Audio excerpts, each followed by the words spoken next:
Good evening, gang. This is T-Bone. And Letters. And we're here with a new Reddit relationship story that we're going to talk to you guys about. As always, hit the like, comment, subscribe buttons, all that good stuff. Let us know what you think and give us any feedback. This is something new that we're going to be doing for a while now. So as you can see, the title is, well, that's my title. I'm third wheel to my girlfriend's second job. Let's jump right into it. Writing this update because I shared my previous post with my psychologist ahead of our session, so they were able to get an idea of what one thing was causing me problems, so I decided to do it again for my session this coming week. Also, there's a chance that some of you might be interested in what happened.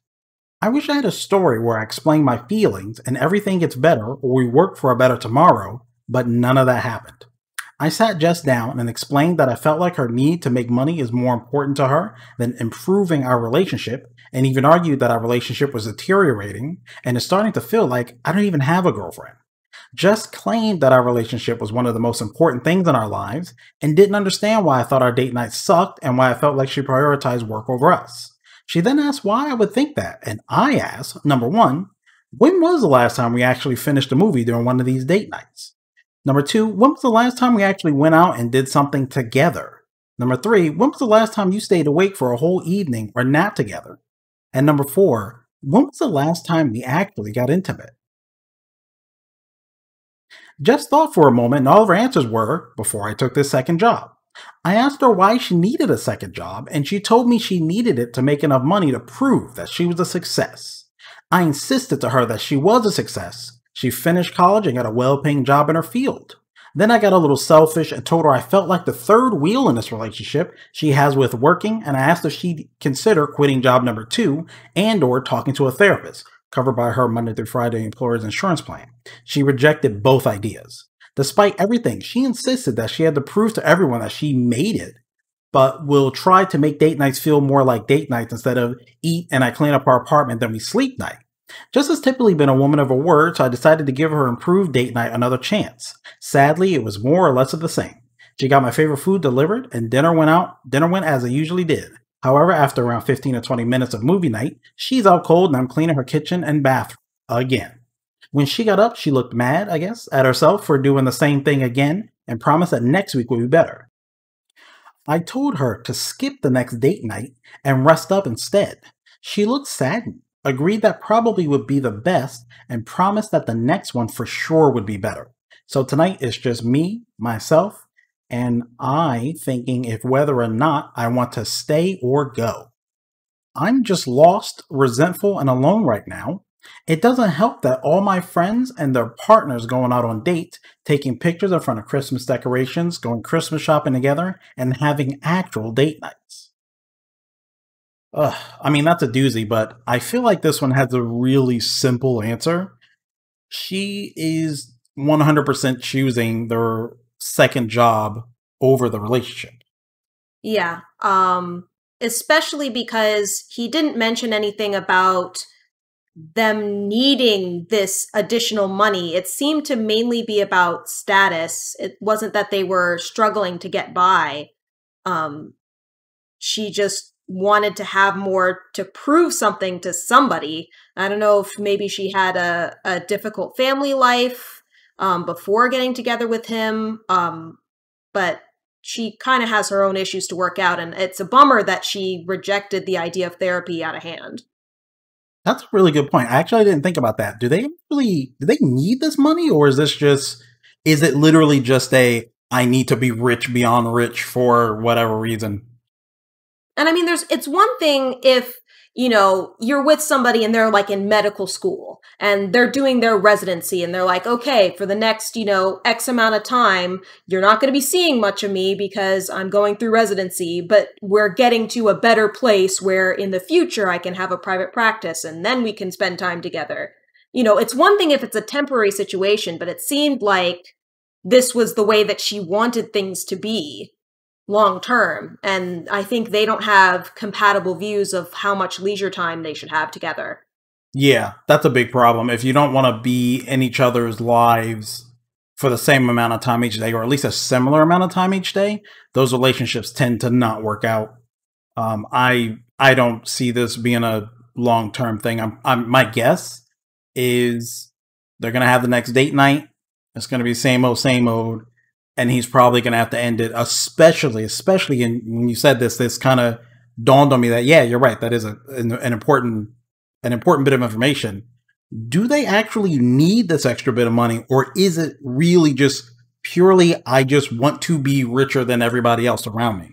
Because that's first off, that's a really weird way to look at things. Yeah. But secondly, that's something that you can't fix. There's always gonna be someone richer than her. There's always gonna be someone who could look at her life and go, well, yeah, I mean, you're making 50, but why aren't you making 60,000 a year? Oh, you're making 70? Why aren't you making 80? Why aren't you making 90? You know? I see people all the time on Twitter and other type of websites where they'll say something really ridiculous like, if you're not making $1 million a year, what are you doing with your life?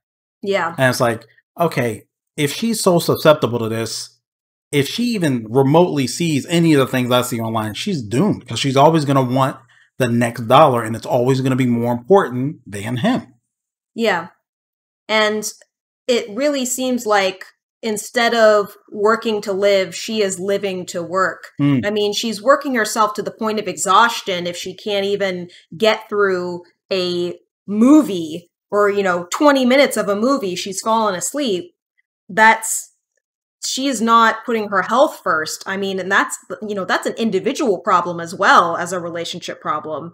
And, could lead to burnout at some point. And I think that he is making the right calls in communicating with her and saying, this is a problem. Here are potential solutions. And hopefully with that communication, maybe she's going to come to realize like, oh, I really can't balance date night with my current work schedule, and maybe come to see that he's right.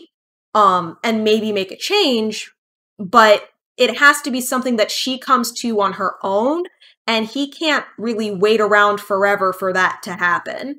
So, it's one of those things where, okay, give it some time, give it maybe a couple more weeks, but he should probably, ultimatums are really rough, but he should maybe have a time limit in his head and maybe even share it with her, of when things need to change by.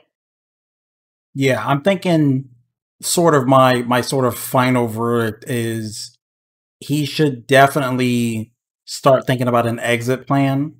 I don't think this is something that's going to change for her. And I mean, maybe, I don't know how to say this, maybe breaking up, but non-maliciously breaking up is kind of the only thing that they can do right now, because I don't see her. I mean, he already asked and she already claimed that she was going to fix it. Turned out to be the exact same thing. I don't think she's going to fix it. And I think he is, either he or she, I'll say he, is kind of dragging this along because he doesn't want to make the big decision that he does need to make. Maybe there's some guy out there for her who also is a workaholic and they can, see each other for 5 minutes a week or whatever. But I mean, I know I've been in similar situations in the past and they don't work out. If you are both on like this drastically of a difference level of commitment, it's probably better to go find somebody who's at a similar level of commitment as you. So I'm thinking, all right, give her to one more date, maybe even one more date after that while he gets his head together, steals himself for the big breakup, because she's going to be, oh, what happened? I didn't see this coming, even though that's ridiculous. Give her 1 or 2 more dates. Maybe she'll get her act together. I doubt it. And then he needs to non-maliciously again, just be like, look, you got your thing. You want to do this work. I've given you a couple chances. I feel like you're not really committed to this the way I am. So let's just split and, good luck making your $1 million a year or whatever. Yeah. I also think it's worth considering that, it may not be, it's not that the problem needs to be entirely fixed in those, 1 or 2 dates, but she needs to be at least moving in the right direction. What he said was that he experienced the exact same thing, even though she said she was going to make an effort to do better, and it was the same. She got his favorite food. She got his favorite food, but that that wasn't what he was asking for. He was asking for time with her, and that did not happen. Yeah. And it may take her a little bit of time to kind of extricate herself from her workaholic ways. Like, it may be a process, but she needs to at least take the first step. If she's not taking that first step in those first couple of dates, then yeah, I agree with you. I think they're just not compatible. And I actually think that she is not healthy and should probably actually go to therapy. He was definitely right about the therapy. Yeah. Oh my goodness. All right, so we got our final verdict. We're basically in agreement that we think this one is probably done. Yeah. Or should be done, I should say. There probably should be breaking up. Yeah. Unless, a major change happens, but it doesn't seem like that's likely. Yeah, definitely possible, but not likely. Definitely let us know what you think in the comments. Like I said, I think we're in agreement. This one is probably over. But thank you for sticking around. Make sure to hit the like button. What is it? Make sure to hit the like button, share, comment, and subscribe. Let me know in the comments what you think about this and if there are any changes that need to be made. But we're going to be making this more of a regular part of the channel because, man, there's a lot of people out there who need help, and they're turning to Reddit and other, what would you call it? Crowdfunded or crowdsourced websites. Yeah. And they are not getting good answers, I feel like. So we're going to throw our hats in the ring and see if we can help people out a bit more. But anyway, this has been T-Bone. And Letters. And we will talk to you in the future.